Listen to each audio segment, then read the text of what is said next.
고린도전서 10장 1절에서 13절까지 말씀을 전하겠습니다. 사도 바울은 이전 장에서 우리에게 당한 경기 내용을 말을 했습니다. 마라톤처럼 끝까지 최선을 다해 달려야 된다. 또 격투기 선수처럼 분명한 목표를 가지고 싸워야 된다. 올림픽 경기가 오늘로 마지막입니다. 다들 우리나라 선수들을 열심히 응원했을 겁니다. 이 경기를 위해 그들이 흘린 땀방울은 얼마나 값진 것일까요? 얼마나 고생을 많이 했을까? 우리가 상상을 초월할 겁니다. 열심히 응원들 다 하셨지 않습니까? 엊그제 그 여자 도마 경기를 봤습니다. 여자 체조 여서정 선수 경기를 보는데 해설위원이 이 말을 했습니다. 경기 시간이 4초다. 그래서 1초당 1년이다. 4초 경기 내용을 위해 4년을 연습을 했습니다. 그리고 4초에 결판이 납니다. 메달이냐 아니냐. 메달을 다 따지 못합니다. 다 따면 얼마나 좋을까요? 올림픽 경기가 벌어지니까 실제적으로 오늘 말씀을 보시면서 우리에게 시청각 기억이 됩니다. 저렇게 땀방울을 흘리고 최선을 다할 때 메달이 값진 것이구나. 그래서 사도 바울이 세상에서 추구하는 이 메달은 나중에 다 사라지는 메달인데 우리에게 주어진 하나님께서 우리에게 보상해 주실 관을 생각하면 이건 사라지지 않는 관이라면 거기에 비해 더 많은 노력과 더 많은 땀방울 흘려야 당연하다. 그러면 우리 신앙생활이 어떨까요?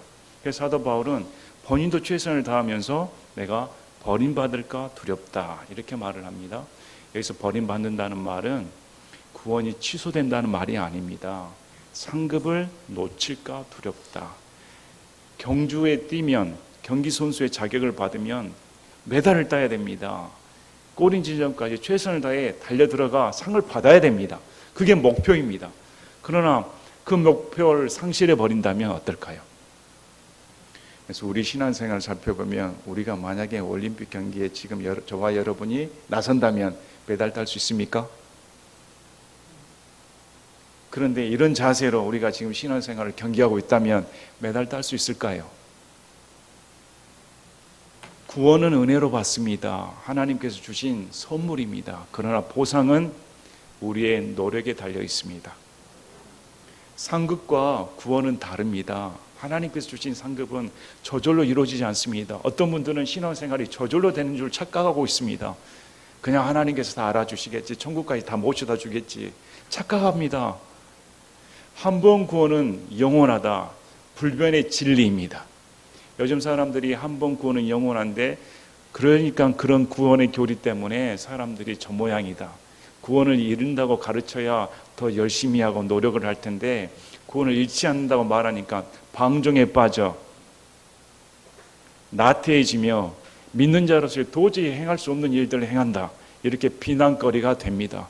그럼에도 예수님의 단번 구속의 은혜는 인간의 어떤 행위나 비난이나 조롱거리나 칭찬이나 상관없이 무너져서는 안 됩니다.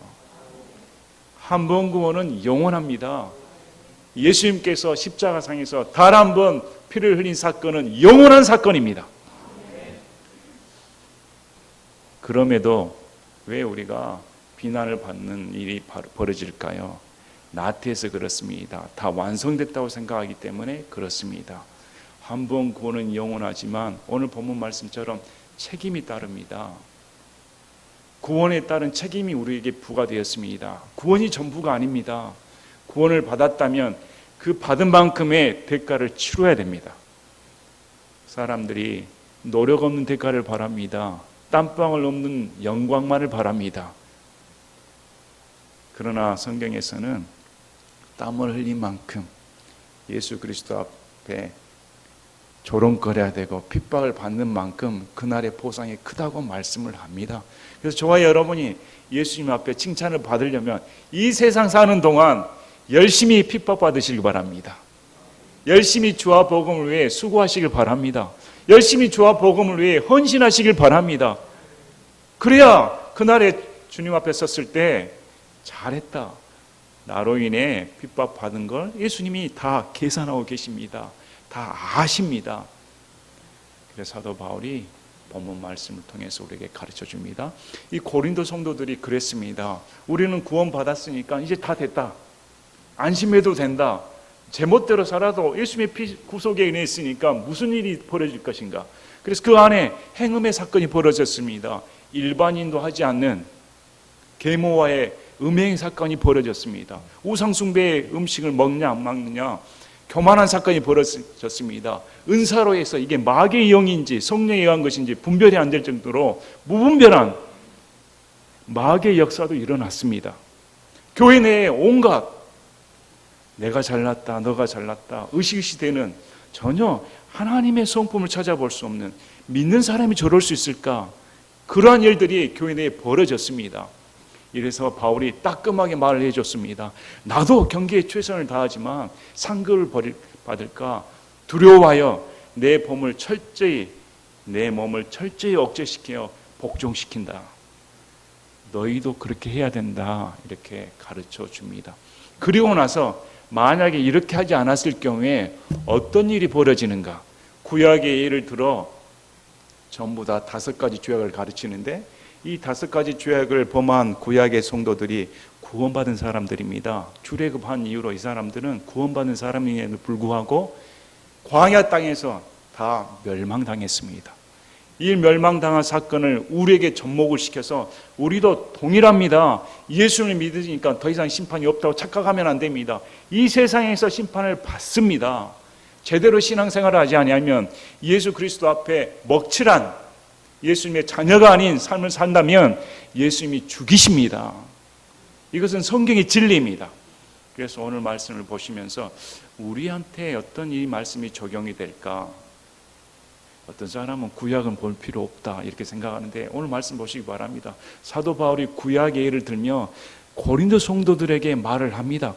구약 성도들과 우리가 동일하다 가르칩니다. 그래서 구약을 부지런히 읽어야 됩니다.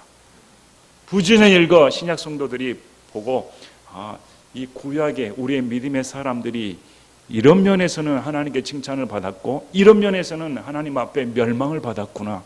우리도 마찬가지구나.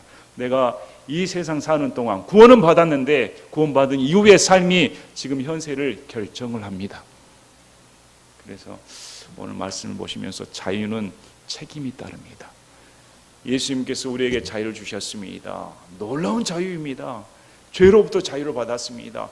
마귀로부터 얽매였던 모든 것들이 훌훌 털어져 버렸습니다. 얼마나 자유롭습니까? 그런데 그 자유에 대한 책임을 지지 않으면 방종으로 흘러 결국 하나님 앞에 심판받을 수밖에 없습니다.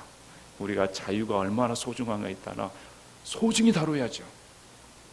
방종의 삶으로 나서는 안 됩니다. 그래서 오늘 경고의 말씀을 줍니다.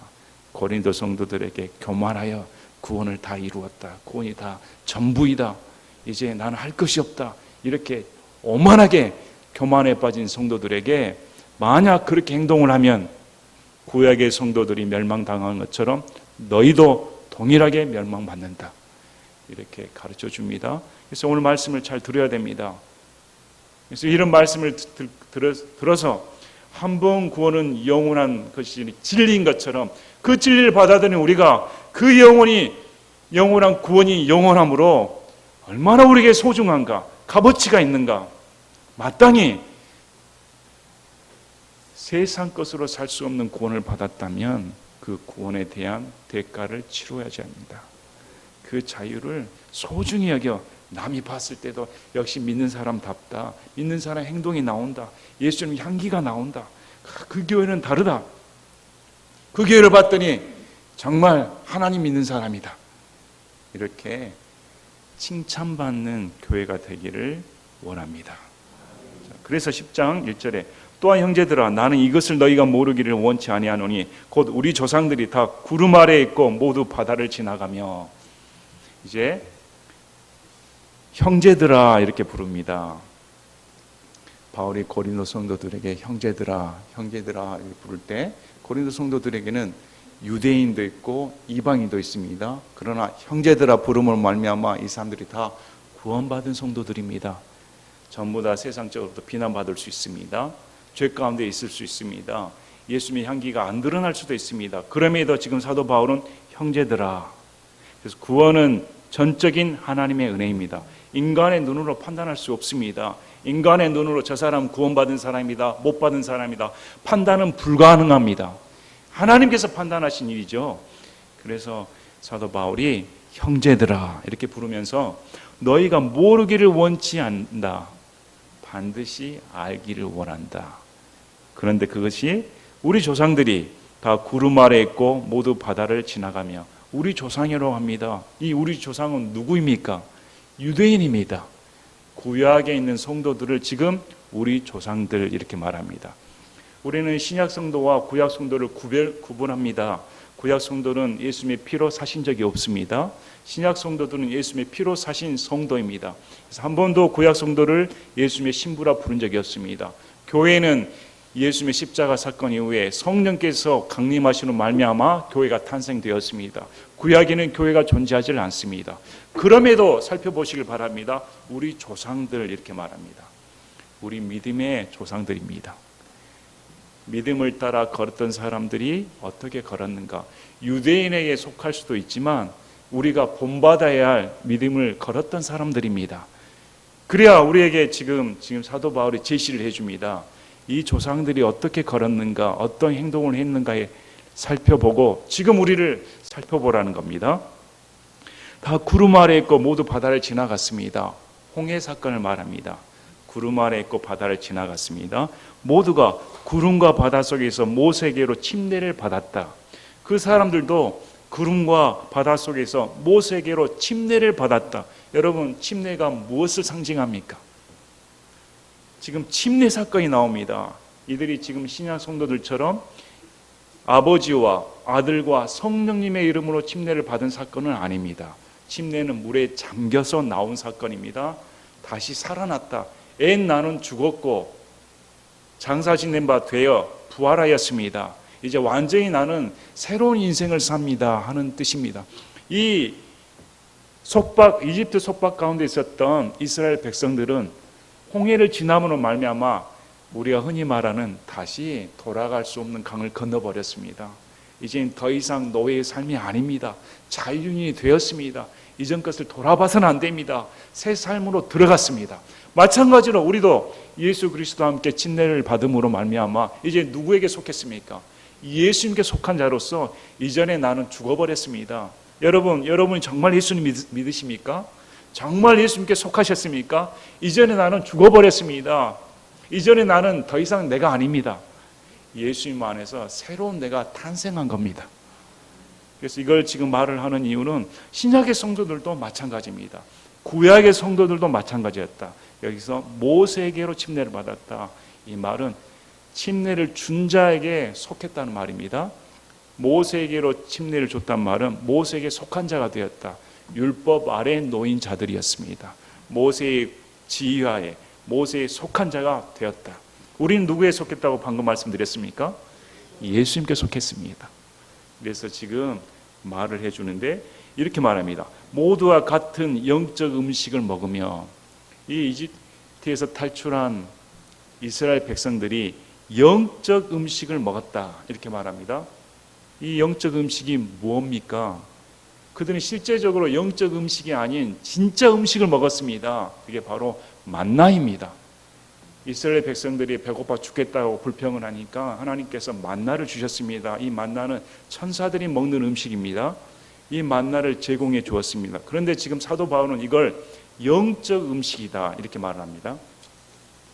요한복음 6장에 우리 예수님께서 직접 말씀하십니다. 요한복음 6장 48절 51절 내가 곧 그 생명의 빵이로다. 너희 조상들은 광야에서 만나를 먹어서도 죽었거니와 이것은 하늘로부터 내려오는 빵이므로 사람이 그것을 먹으면 죽지 아니하리라. 나는 하늘로부터 내려온 살아있는 빵이니 사람이 이 빵을 먹으면 영원히 살리라. 내가 주고자 하는 빵은 곧 세상의 생명을 위해 내가 주고자 하는 내 살이로다 하시니라.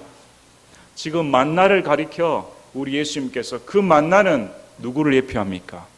예수님을 예표한다. 진짜 만나는 나였다. 그리고 사도 바울이 그걸 말을 해줍니다. 이 영적 음식은 예수 그리스도다. 예표를 가르쳐 줍니다. 또 모두가 같은 영적 음료를 마셨느니라. 그들이 자기들을 따라가는 영적 반석으로도 마셨는데 그 반석은 그리스도였느니라. 물이 없다고 불평하였습니다. 출애굽기 17장에. 그래서 하나님께서 모세에게 반석을 치라고 명령합니다. 그래서 반석에서 물이 솟아나는 일이 벌어집니다. 그런데 그 반석을 지금 사도 바울이 그리스도다 이렇게 말합니다. 그래서 그리스도가 우리에게 물을 제공해 줬다 말을 합니다. 신약에 와서 우리 예수님은 생수의 근원이 되십니다. 요한복음 4장 13절 14절에 사마리아 여인에게 이렇게 말씀하셨습니다. 예수님께서 그녀에게 대답하여 이르시되 누구든지 이 물을 마시는 자는 다시 목마르려니와 누구든지 내가 줄 물을 마시는 자는 결코 목마르지 아니하느니 내가 줄 물은 그 사람 속에서 솟아나는 우물이 되어 영존하는 생명에 이르게 하리라 하시니라. 진짜 물은 예수님으로부터 오는 겁니다. 요한복음 7장 37, 38절에 마지막 날 곧 명절의 그 큰 날에 예수님께서 서서 외쳐 이르시되 누구든지 목마르거든 내게로 와서 마시라. 나를 믿는 자는 성경 기록이 말한 것 같이 그에 비해서 생수의 강들이 흘러나오리라 하시니라. 그래서 이 영적 음식과 영적 음료의 제공자가 누구인가? 예수님이다. 지금 그리스도다 가르칩니다. 자, 신약 성도들은 구약에서 예수님을 찾아내야 됩니다. 구약은 우리랑 상관이 없어. 구약에 예수님 얘기 안 나와. 이렇게 보면 오산입니다. 그래서 지금 사도 바울은 그 반석이 우리가 믿는, 지금 신약 성도들이 믿는 예수 그리스도이다. 이렇게 가르쳐 주는 말미암아 구약 성도들이 이런 행한 행동을 통해 우리에게도 당연히 배워야 된다는 당위성을 제공해 줍니다. 자, 여기서 보실 말씀이 광야 생활 동안 먹이고 마시게 해주며 모든 생활을 책임지게 해주신 분이 누구인가가 중요합니다. 누구입니까? 그리스도이십니다. 구약의 성도들의 삶을 책임져 주신 분이 예수님이십니다. 이렇게 그러면 구약 성도들이 불평해야 됐을까? 구약 성도들이 예수님께서 주신 광야 생활 동안 그 보호하심을 받았다면 원망하며 시험했어야 됐을까? 불기둥, 구름기둥 모든 초자연적인 기적을 맛본 그 구약 성도들이라면 어떻게 이방 여인들과 음행을 저지를 수가 있었을까? 어떻게 우상 숭배를 할 수가 있단 말인가? 이것은 지금 우리 신약 성도들에게 해당되는 말씀입니다. 신약 성도들이 지금 예수 그리스도를 말미암아 구원을 받았다면 지금 구원받은 순간 나의 모든 삶은 주님이 책임져 주십니다. 여러분이 먹고 마시고 입고 자고 생명을 누리는 것, 즐거움을 누리는 것, 슬픔 모든 생활 가운데 전반적인 모든 것을 제공해 주시고 책임져 주시는 분은 예수님이시다. 그렇다면 어떻게 우리가 불평하며 음행하며 우상 숭배하며 시험하며 원망할 수가 있을까? 탐욕을 부릴 수가 있을까? 이렇게 접목을 시켜줍니다. 자, 5절에 그러나 하나님께서 그들 중에 많은 사람들을 매우 기뻐하지 아니하셨으므로 그들이 광야에서 쓰러졌느니라.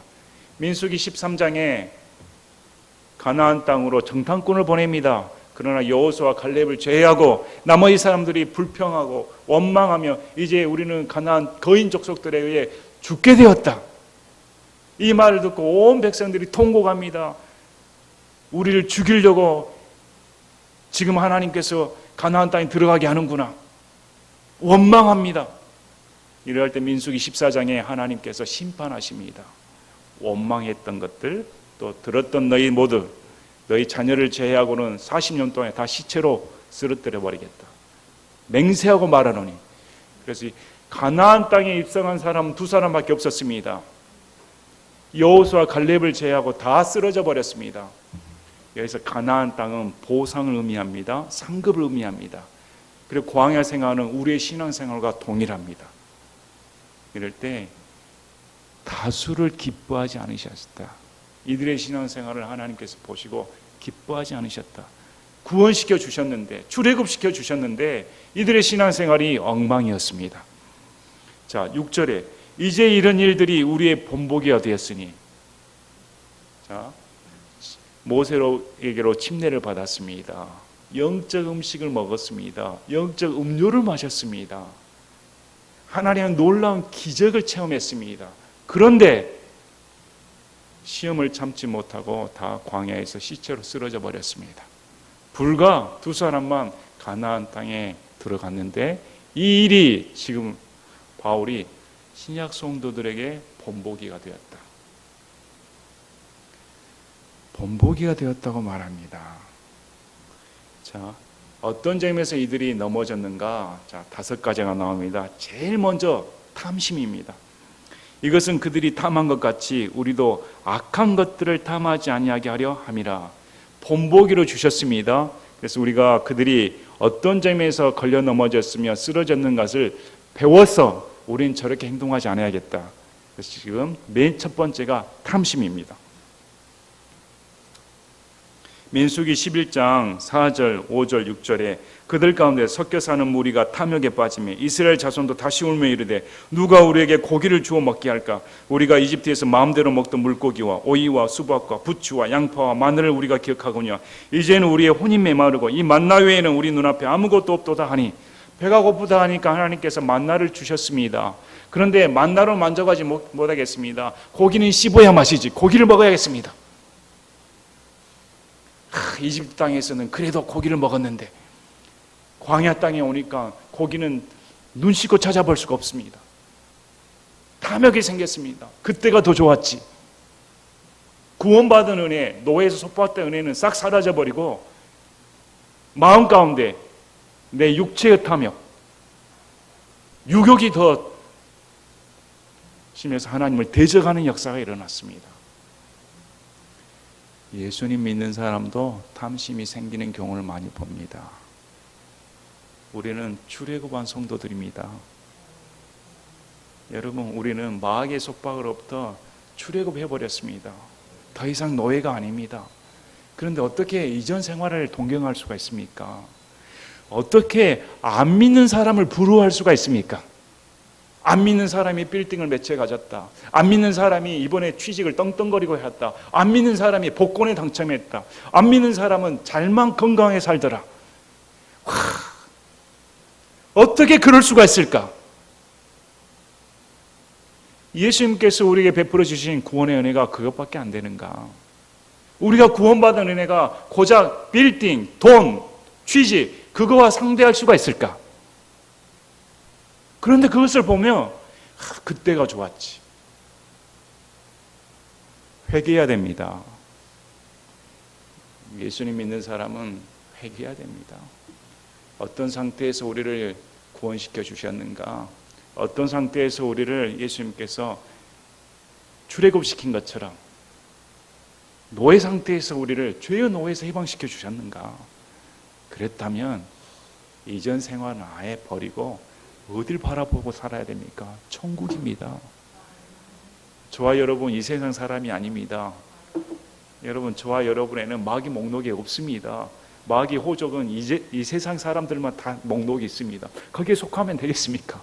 예수님 믿는 사람은 마귀 호적이 없습니다. 어디가 있습니까? 천국의 주소가 있습니다. 예수님 족보에 올라 있습니다. 전혀 신분이 다릅니다. 그래서 우리가 다시금 이 말씀을 보면서 탐심을 하면 망하는구나. 자, 두 번째, 그들 중에 어떤 자들과 같이 너희는 우상 숭배자가 되지 말라. 이것은 기록된 바 백성이 앉아서 먹고 마시며 일어나서 뛰놀더라 함과 같으니라. 자, 이 말씀은 우리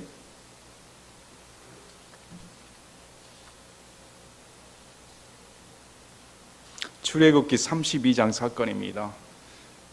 모세가 시내산에 올라 하나님으로부터 명령을 받을 때 그 기간을 참지 못하고 백성들이 아론을 시켜 금송아지를 만듭니다. 그리고 그 금송아지가 우리를 출애굽시켰던 신이다. 그 안에서 벌거벗고 뛰놀며 먹고 마시고 그런 우상숭배에 빠졌습니다. 이럴 때 하나님께서 심판하십니다. 고린도 성도들에게도 우상숭배의 죄악이 들어왔습니다. 곳곳에가 다 우상숭배였습니다. 그런 우상숭배의 도시에 고린도 성도라 해서 물들지 않을 이유가 없었습니다. 그리스도인이 우상숭배에 빠지면 처참하게 멸망당합니다. 우상숭배는 단순히 어느 동상에 가서 엎드려 절하는 것만 말하지는 않습니다. 내가 바라는 신을 하나 정해놓고 먹고 뛰고 마시며 탐욕하고 연관이 있습니다. 자신이 원하는 이기적인 욕망을 채우고자 하는 신을 만들 때가 있습니다. 오늘날도 그렇게 가르치지는 않습니까? 예수님이 성경에서 나오는 예수님이 아니라 다른 예수를 가르칩니다. 이 다른 예수를 믿으면 복이 찾아온다. 병 고침을 받는다. 모든 것이 만사형통이다. 그렇게 가르치지 않습니까?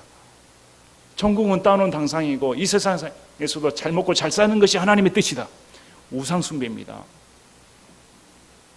우상숭배입니다.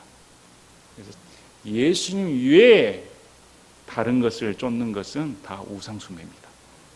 자, 8절에 그들 중에 어떤 자들이 음행하다가 하루에 24,000명이 쓰러졌으니 우리는 그들과 같이 음행하지 말자.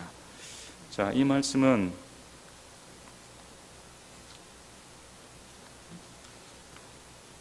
민수기 25장 사건입니다.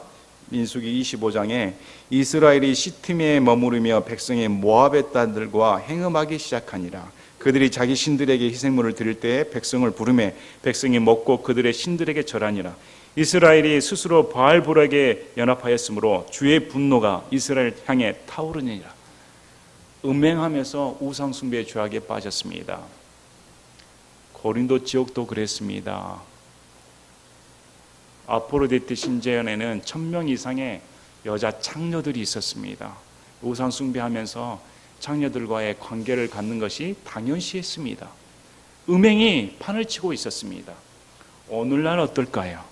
오늘날 우리 시대를 보시길 바랍니다. 불륜을 드라마 보시기 바랍니다. 불륜을 얼마나 아름답게 묘사하는지, 간통을 얼마나 아름답게 묘사하는지. 오히려 안 하는 사람을 바보 취급합니다. 자연스러운 걸로 포장을 합니다.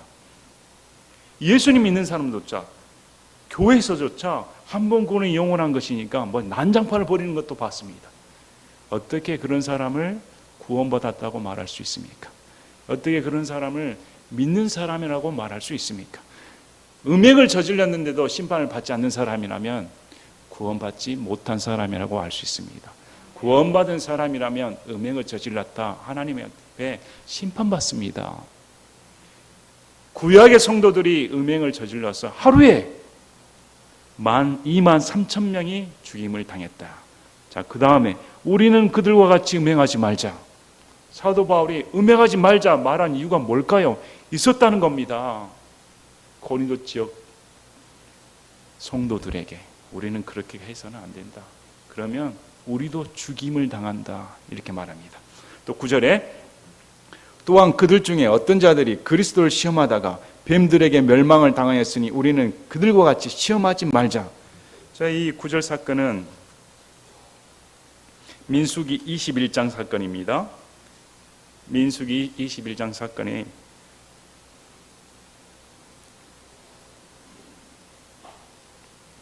(21장 5절에) 백성이 하나님과 모세를 대적하며 말하되 어찌하여 당신들이 우리를 이집트에서 데리고 올라와 광야에서 죽게 하느냐. 거기에는 빵도 없고 물도 없도다. 우리 혼이 이 푸석푸석한 빵을 싫어하노라 하매. 이러했을 때 하나님께서 불뱀을 보내어 백성들을 치는 사건이 기록되어 있습니다. 자, 시험했다고 나오는데 지금 그리스도를 시험했다 이렇게 말을 합니다. 그리스도를 시험했다. 우리 출애굽기 17장 7절에 이 사건이 기록되어 있습니다. 출애굽기 17장 7절에 물이 없어서 불평하는 사건과 동일합니다.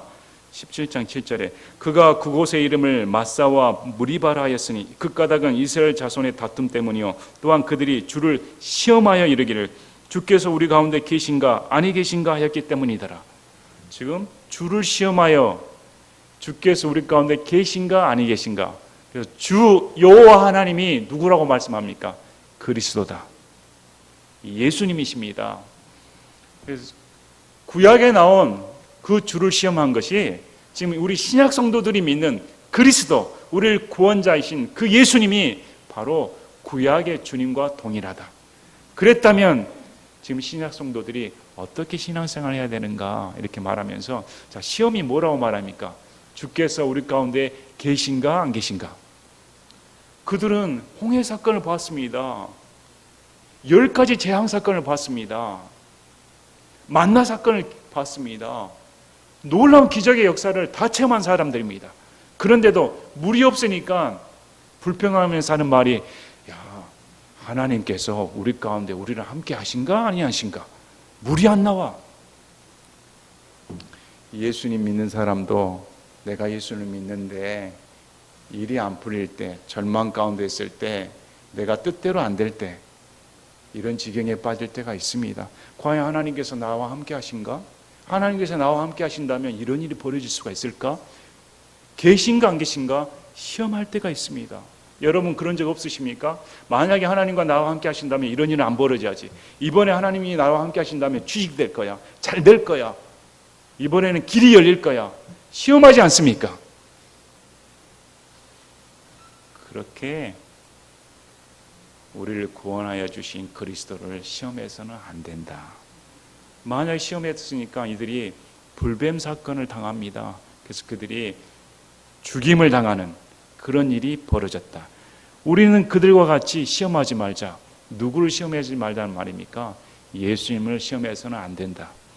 그 다음 마지막 5번째로, 또한 그들 중에 어떤 자들이 불평하다가 파멸시키는 자에게 멸망을 당하였으니 너희는 그들과 같이 불평하지 말라. 처음에 탐심, 그 다음에 우상숭배, 음행, 시험, 불평, 이 5가지를 제시를 합니다. 이스라엘 백성들은 불평은 그냥 입에 붙어 있었습니다. 날마다 나온 게 불평이었습니다. 특별히 여기서 파멸시키는 자에게 멸망을 당하였다. 이 파멸시키는 자는 파멸시키는 천사의 이름입니다. 천사에 의해 사람들이 죽임을 당하였습니다. 그래서 어떤 분들은 이 사건을 말을 합니다. 민수기 16장 41절에서 49절을 보면 고라와 무리들이 모세와 아론을 대적합니다. 그 사건이 기록되어 있습니다. 그리고 죽임을 당합니다. 그런데 16장 41절에 그러나 다음날 이스라엘 자손의 온 회중이 모세와 아론에게 불평하여 이르되 너희가 주의 백성을 죽였다 하고 아론이 모세가 명한 대로 향로를 47절 보면 아론이 모세가 명령한 대로 향로를 취해 회중의 한가운데 달려간지 보라 백성 가운데서 재앙이 시작되었더라.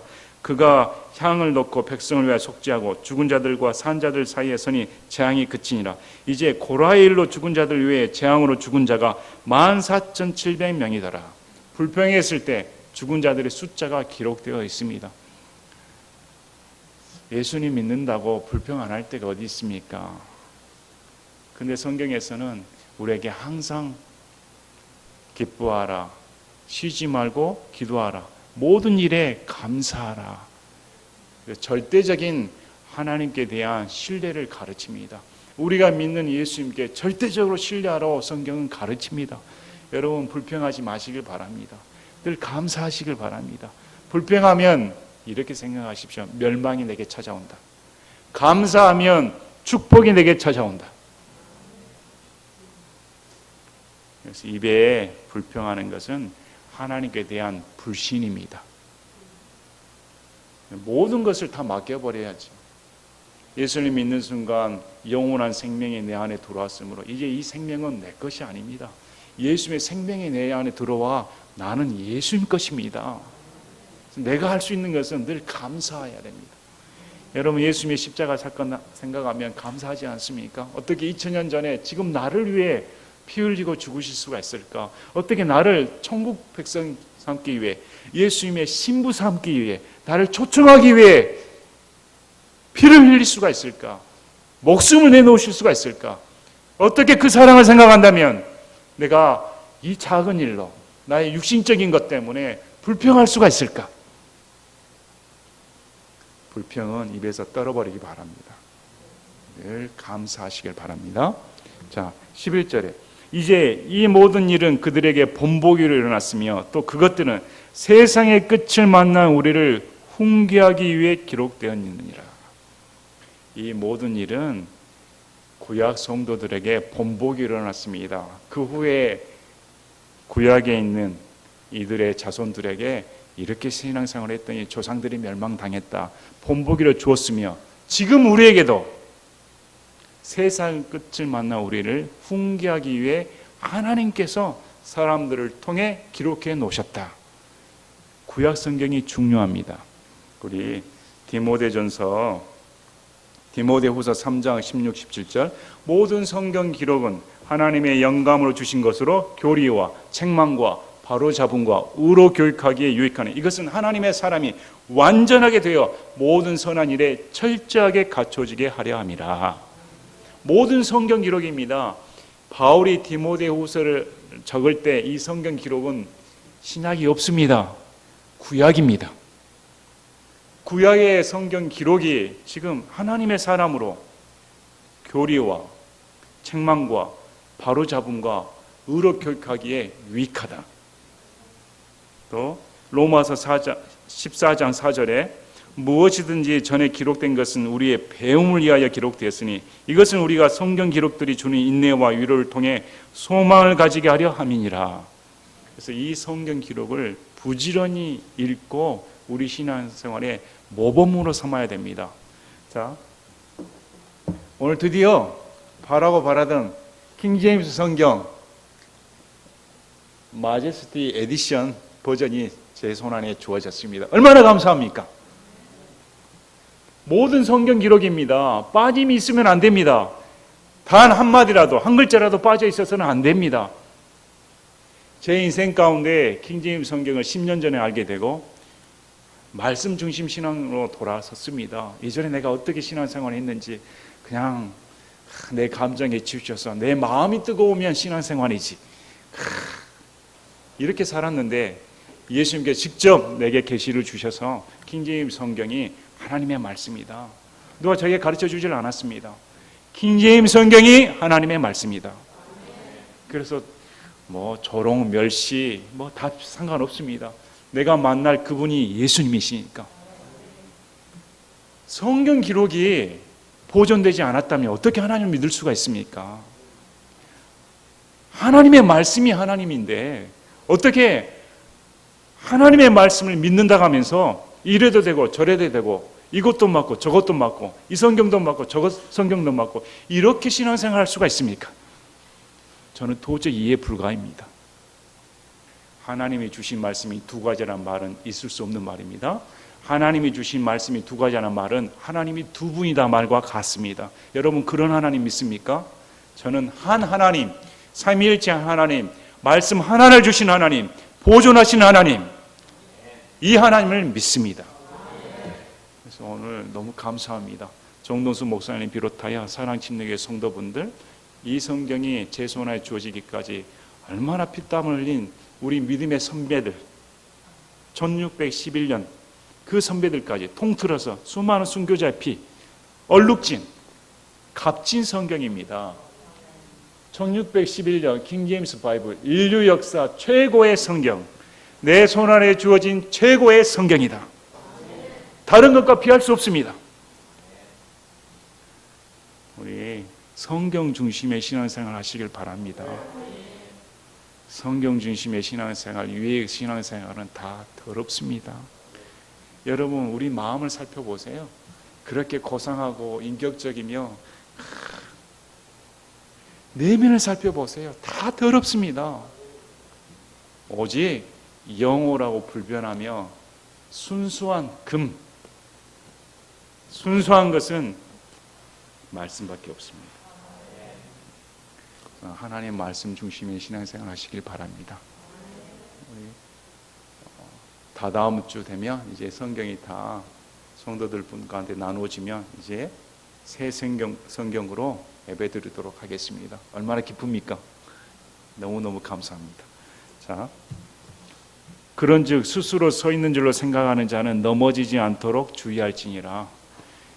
스스로 서 있는 줄로 생각하는 자는 넘어지지 않도록 주의하라. 이 말씀은 고린도 성도들 가운데 우쭐대며 교만하며 우상 숭배, 음식 먹어도 돼, 남을 전혀 고려하지 않으며 내가 신앙생활 제일 잘한다, 이런 자들에게 경고의 말씀을 줍니다. 자, 이 믿음의 사람들이 두 명을 제외하고 다 쓰러졌는데 너희들 한번 살펴보라는 겁니다. 네 마음 가운데는 탐심이 없는가, 음행이 없는가, 불평이 없는가, 시험이 없는가, 우상 숭배하는 마음이 없는가. 우리 모두 다 입을 다물어야 할 겁니다. 그래서 그렇게 신앙생활 잘한다고 하는 순간 넘어져 버린다, 이렇게 말합니다. 13절에 12절까지 말씀을 들으니까 여러분 이 말을 들어보면 어쩔까요? 아유, 나는 함량 미달이야, 나는 해도 안 되는구나. 광야 생활 가운데 두 명 빼고 다 넘어져 버렸다면 저와 여러분 어떻게 가나안 땅에 입성합니까? 다 그냥 쓰러져 버리지. 아, 소망이 없네, 해봐도 안 되네, 낙심이 돼버립니다. 사도 바울이 강하게 책망의 말을 준 후에 이제 위로의 말을 주는 겁니다. 믿음이 연약한 사람들이 이 말씀을, 바울의 말을 받았을 때 낙심해서 나는 안 되는 모양이다, 내 신앙 수준으로는 안 되는구나. 그래서 지금 13절 말씀을 통해, 우리 13절 말씀은 흔히 우리에게 위로의 말씀 아닙니까? 우리가 이 말씀으로 위로를 받습니다. 사람에게 공통적으로 있는 시험 외에는 너희가 어떤 시험도 당하지 아니하였나니 하나님은 신실하사 너희가 감당할 수 있는 것 이상으로 시험 당하는 것을 너희에게 허락하지 아니하시고 또한 그 시험과 함께 피할 길을 내사 너희가 능히 그것을 감당하게 하시느니라. 자, 여기서 두 가지를 지목합니다. 하나님은 신실하시다, 그리고 너희가 감당할 수 있다. 이걸 유념하시기 바랍니다. 지금 우리 신앙생활이 유지될 수 있는 이유, 우리 구원이 확고한 이유는 하나님이 신실하시다. 빌립보서 1장 6절에도 너희 안에서 선한 일을 시작하신 분께서 예수 그리스도의 날까지 그 일을 이루실까 바로 그것을 확신하노라. 사도 바울만 이렇게 말하지 않았습니다. 사도 베드로도 베드로전서 1장 5절에 너희는 마지막 때에 드러내려고 예비된 구원에 이르도록 믿음을 통해 하나님의 권능으로 보호받고 있느니라. 보호받고 있으며 우리의 구원의 역사를 시작하신 그분께서 구원의 완성까지 이루어 주실 것을 확신한다. 그 이유가 우리를 구원하신 하나님은 신실하시다, 미쁘시다, 믿음직스럽다, 변함이 없으신 분입니다. 사람에게 공통적으로 당하는 시험은 우리도 당한다고 성경이 기록합니다. 여러분, 병에 걸릴 수 있습니다. 암에 걸릴 수 있습니다. 사고 당할 수 있습니다. 망할 수 있습니다. 재산 탕진할 수도 있습니다.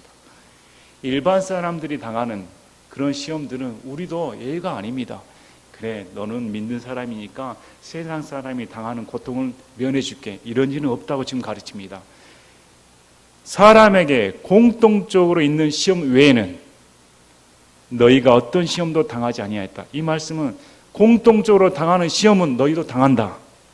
그러나 그 이외의 것은 당하지 아니하였나니 그 이유가 하나님은 신실하사 너희가 감당할 수 있는 것 이상으로 시험 당하는 것을 너희에게 허락하지 아니하셨다. 자, 여러분, 사람들이 공통적으로 당하는 시험은 그러면 어떻습니까? 우리가 감당할 수 있다, 이 말씀입니다. 왜? 하나님은 신실하시니까. 내가 병에 걸리고 사고를 당하고 아픔 가운데 있고 절망 가운데 있으며 배신감 가운데 있고 이런 모든 사람이 당하는 고통 가운데 우리가 빠질 때에 하나님은 신실하사 우리를 감당하게 해주신다. 그거 외에 더 이상의 시험은 허락하지 않도록 하나님이 하셨다, 이렇게 말합니다. 이상으로 시험당을 너희에게 허락하지 아니하시고 또한 그 시험과 함께 피할 길을 내사 너희가 능히 그것을 감당하게 하시느니라. 시험이 다가오면 그 시험과 함께 우리에게 출구를 마련해 놓으셨다. 그래서 우리에게 능히 감당할 수 있도록 도와주신다, 이렇게 성경은 가르칩니다. 이 말씀이 얼마나 우리에게 감사합니까? 우리의 시험이 다가와도 하나님께서 이 시험을 나에게 허락하신 것은 내가 감당할 만하니까 주신 것이구나. 또 이를 통해 하나님께 내가 더 신실함을 보이고 믿음이 성장하는 계기가 되는구나. 우리 하나님은 신실하시다.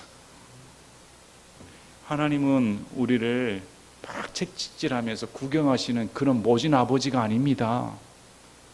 여러분을 사지로 내몰며 막 훈련시키며 그런 모진 하나님이 아니십니다. 사도 바울은 고린도 성도들이 그걸 알기 원했습니다. 우리도 알아야 됩니다. 나를 구원하신 분은 신실하시다. 그리고 내가 감당할 그 이상의 시험은 오지 않는다. 그래서 여러분 병에 걸렸습니까? 여러분 어려운 가운데 있습니까? 여러분 정말 눈물이 비오듯 내립니까? 마음이 너무 아파서 이런 아픔은 하나님도 모르실 거야. 이런 쓰라린 마음을 내리신 적이 있습니까? 근데 성경에서는 그것은 너가 감당할 만하니까 내가 준 것이다. 이렇게 말을 합니다. 우리 머리로는 이해가 되질 않습니다. 우리 이성으로는 도저히 이해가 되질 않습니다. 그러나 그날에 주님께 물어보시길 바랍니다. 그날에 예수님께 물어보시길 바랍니다. 그럼 예수님께서 대답해 주시고, 아, 그랬구나. 이 모든 것이 여러분을 위해서, 나를 위해서 제공된 것이구나. 오히려 예수님 앞에 고개 숙이며 영광 돌리게 되는 계기가 되실 겁니다. 여러분 오늘 말씀을 보셨습니다. 원래 자유는 책임이 따른다 말씀을 전하려고 했습니다. 그렇습니다. 우리가 보는 믿는 사람들의 자유는 책임이 따릅니다. 그런데 요즘 현 세대를 보시길 바랍니다. 말도 안 되는 코로나 방역입니다. 버스와 지하철은 뭐 코로나 안 걸립니까? 순 뉴스가 교회 발입니다. 교회가 무슨 코로나를 생산하는 곳입니까? 거기에 세뇌되어서 소위 믿는 사람들조차 어떻게 의식을 갖고 있는지, 여러분 믿는 자가 동성애를 찬성할 수 있습니까? 어떻게 믿는 자가 페미니즘을 옹호할 수가 있습니까? 어떻게 믿는 자가 낙태를 옹호하는 지지 세력을 추종할 수가 있습니까? 예수님 믿는 사람은 좌파가 될 수 없습니다. 좌파는 그리스도인이 될 수가 없습니다. 이것은 상극입니다. 그리고 우파 좌파는 정치 개념이 아닙니다. 신앙입니다. 여러분 그들과 한번 말해 보시길 바랍니다. 마치 어떻게 사이비 교주의 탈탈 영혼력이 털린 사람처럼 그렇게 정신이 나가버릴 수가 있을까? 이성적인 사고방식이 아예 안 됩니다. 그래서 좌파에 빠진 것은 신앙입니다. 여러분 우리는 우파입니다. 우파 안에 그리스도인이 있습니다. 왜 그럴까요? 우파의 모태가 신앙입니다. 하나님을 신앙 가운데 어느 편의 가치를 갖습니다. 그러나 좌파는 유물론에서 출발했습니다. 이 세상에 유토피아를 건설할 수 있다는 망상에 빠져 있습니다. 모든 조건이 맞지는 않습니다. 그런데 지금 현 세대를 보시길 바랍니다. 오늘 말씀처럼 이제 말세를 만났습니다. 우리는 말세를 만났습니다. 미국의 대선을 보시길 바랍니다. 세계의 정황을 보시길 바랍니다. 온통 낙태 창성, 페미니즘, 동성애 창궐, 이건 무슨 완전히 하나님을 대적하는 사상이 세상 사람 말할 것 없습니다. 교회 안에 침투되어 소위 목사라는 사람이 옹호를 하고 목사도 아닙니다. 어떻게 하나님의 심판을 감당하려고 저럴까? 정신 똑바로 차려야 됩니다. 그날에 우리 예수님 오실 날이 남지 않았다. 우리가 이런 일을 볼수록 휴고될 날이 남지 않았다. 우리 일생 가운데 예수님이 오실 날을 기대할 수가 있다. 우리가 구원받고 안 받고 예수님 안에서, 이제 휴고받고 안 받고 예수님 안에서, 예수님이 전부가 되는데 무엇이 두렵습니까? 우리 자녀들이 참 안타깝습니다. 우리 밑에 세대들이 더 죄의 세력이 쓰나미처럼 몰려올 텐데 이걸 억제시킬 수 있을까?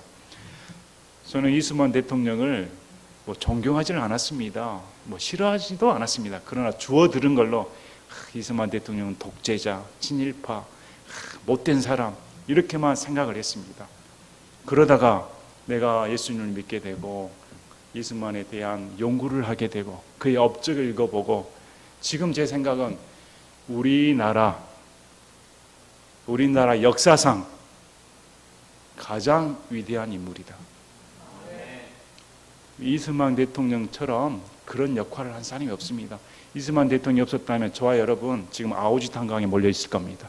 공산국가가 됐습니다. 그분이 있었기에 지금 우리가 마음대로 성경을 보고 마음대로 예배를 드리며 마음껏 찬양할 수가 있습니다. 근데 지금 어떻게 공산주의를 옹호할 수가 있고 기독교인한 사람들이 그럴 수가 있습니까? 그가 구원받았는지 안 받았는지 관심 없습니다. 그러나 적어도 믿는 사람이라 부를 수는 없습니다. 우리가 다시금 이러한 시대에 참 말세에 살고 있다. 우리가 이 고귀한 자유가 이렇게 우리 선배들의 공산국가에 놓였던 6.25 전쟁 때 얼마나 기독교인들이 순교를 당했습니까? 피를 흘렸습니까? 이렇게 값지게 자유를 찾았다면 얼마나 소중한가. 우리 자녀들에게 가르치고 믿는 사람으로서의 도리를 다해야 됩니다. 여러분, 자유는 고귀합니다. 그리고 자유는 거저 준 게 아니며 오늘 말씀처럼 우리가 신앙생활을 똑바로 해야 지킬 수가 있습니다. 말세를 만난 성도 여러분, 우리에게 주신 자유를 감사하며 하나님께 찬양할 수 있는 저와 여러분이 되기를 원합니다. 제가 기도하고 마치겠습니다.